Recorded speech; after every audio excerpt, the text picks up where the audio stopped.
Deion's public reaction to Shilo getting cut and the Browns' decision to keep Shedeur on the 53 creates a complicated, emotionally charged moment for the Sanders family, and it matters for Shedeur both on and off the field. The situation is worth unpacking in three connected areas: the football realities, where Shedeur stands in Cleveland and what he needs to do; the family and emotional dynamics, how Deion's comments and Shilo's release affect Shedeur; and the reputational PR layer, how this plays in the media and how Shedeur should manage it. Here's a clear practical read on all of that, plus what the next months probably look like. From a pure roster and development perspective, Cleveland keeping Shedeur is a real positive. Being on the active 53 as the third quarterback gives him access to the full game week routine, live game planning, walkthroughs, scout team reps, meetings, and day-to-day exposure to veteran pros like Joe Flacco. That is functionally better for a rookie's growth than being cut or shoved to a practice squad somewhere else. Flacco's presence means the team plans to start the season with a reliable vet, which lowers immediate pressure to thrust a rookie into the fire, and that's a healthy environment for a young passer who still needs polish. Practically, Shedeur's immediate priorities are clear and concrete: reduce sacks and turnovers, tighten footwork and drop-back mechanics, accelerate pre-snap reads, demonstrate consistent pocket awareness, and show clear improvement in how he handles pressure. Those are the things coaches watch every day, and that convert practice attention into more meaningful reps. But being QB3 is also a fragile spot. Reps are scarce, and the margin for showing progress in real game situations is small. That's why Cleveland's decision signals two things simultaneously. They value his upside enough to keep him, but they're not yet confident enough to make him QB2 or an early season contributor. It places a premium on how he practices and how quickly he can translate coaching into measurable improvements. The most immediate football risk for Shedeur is the stagnation trap. Getting comfortable with limited reps and then not demonstrating the leap coaches need to move him up.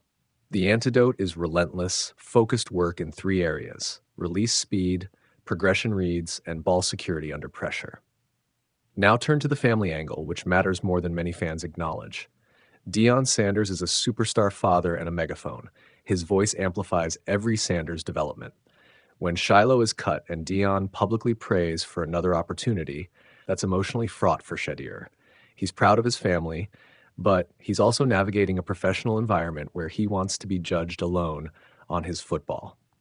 Remember Shedeur's own comments about not wanting his dad in practices early on. That was about minimizing distractions and building independence. Shilo's cut complicates that calculus in two ways. First, it increases family pressure. When one sibling falls short, the spotlight shifts onto the other to carry the banner. Second, Deion's public responses feed media narratives that can make a young player feel like he's performing for public opinion as much as for coaches. Both are manageable, but they require deliberate emotional management. What should Shedeur and his camp do? First, maintain the quiet work approach he already expressed. Publicly keep gratitude for the roster spot, but emphasize the process. I'm here to learn and earn. I control my work. That message diffuses the optics of familial advantage and sends the right signal to the coaching staff. Second, use the veteran resources around him. Study film with Flacco, lean into the QB coach, and request targeted reps on specific deficiencies the staff identifies, e.g. third down reads, dealing with pressure up the middle. Third, accept the team role, but create optionality. Demonstrate value in walkthroughs, be the most reliable practice presence, and avoid any off-field behavior or media moments that provide critics ammunition to argue he's a distraction. For the Browns, keeping Shedeur accomplishes strategic flexibility. They preserve a high-upside asset under team control, which is cheap and valuable relative to the cost of finding a young QB externally. If Gabriel or Flacco falter, the organization can promote from within.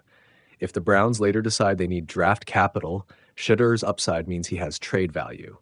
So the move keeps multiple paths open: win now stability with Flacco, developmental runway for Gabriel, and upside insurance in Shedeur. Media dynamics are unavoidable.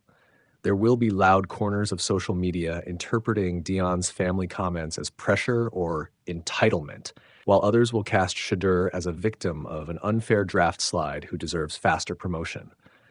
The smart play is for Shedeur to minimize sound bites and maximize output. Let weekly practice film and weekly improvement be the narrative driver. If he plays in relief this season, let performance do the talking. If he doesn't, build a clear progress story, e.g., reduce sacks allowed by X% in practice, improve completion percentage to first read, etc., that the team can point to. Longer-term prognosis, Shedeur is in a reasonable spot. Not ideal for headline seekers who wanted him QB1, but very workable for a rookie's trajectory. The key variables that will define his 2025-26 arc are: 1. How quickly and visibly he improves in protection and decision-making. 2. Whether injuries or performance issues to Flacco Gabriel accelerate his timeline. And 3. How well he manages the family media pressure dynamic. If he checks those boxes, he'll either win a more active role in Cleveland or become an attractive trade candidate for a team that wants a high-upside, controlled rookie QB. If he doesn't, he risks a longer-term backup role, which is still a viable NFL career, but not what many of his supporters hoped for. Bottom line, Deion's comments and Shilo's release add emotional noise, but they don't change the football fundamentals. Shedeur's roster spot is a genuine opportunity, one that rewards daily, measurable progress rather than publicity.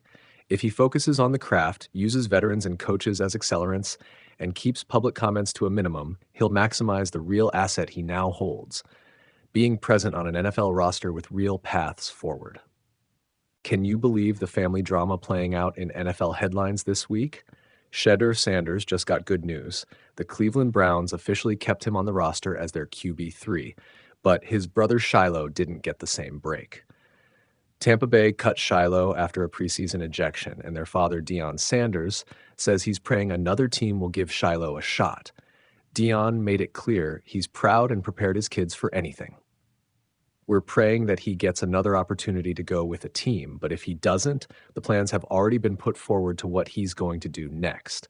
All the Sanders are going to be straight, with or without football, he said. That's classic Deion, blunt, protective, and already planning the next move. For Shedeur, the Browns' decision is a huge step, especially for a fifth-round pick who had no guarantees. Being QB3 isn't glamorous, but it's a roster spot in a league where roster spots are everything. It gives him the chance to learn, grow, and be around real NFL reps without the immediate pressure to start. It's a lifeline and a development path, and for now, that's a win. But keep in mind the family optics. Shedeur has explicitly asked for space. He doesn't want his dad showing up to practice just yet.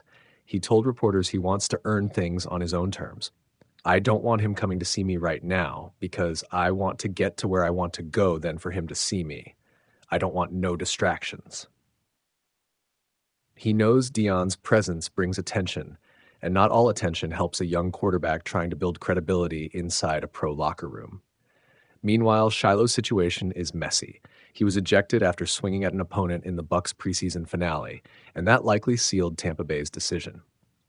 On top of that, he's dealing with a serious off-field financial issue, an $11 million judgment that led to a bankruptcy filing, which complicates any team's appetite to invest in him long-term. So, what's the takeaway? The Sanders family is resilient and resourceful, but Shedeur is trying to carve his own identity in Cleveland, while his brother's struggles play out elsewhere. This is a story about opportunity, reputation, and choosing the right timing for support. Will Shedeur thrive when given space and time, or will Deion's shadow become a distraction? Tell us what you think in the comments, and keep watching, because this family's NFL saga is far from over.